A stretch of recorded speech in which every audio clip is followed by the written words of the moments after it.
Holy crap!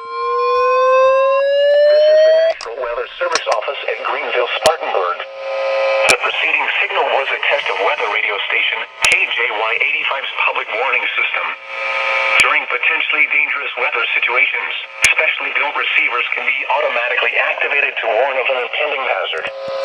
Tests of the signal and receiver's performance are normally conducted between 11 a.m. and noon each Wednesday.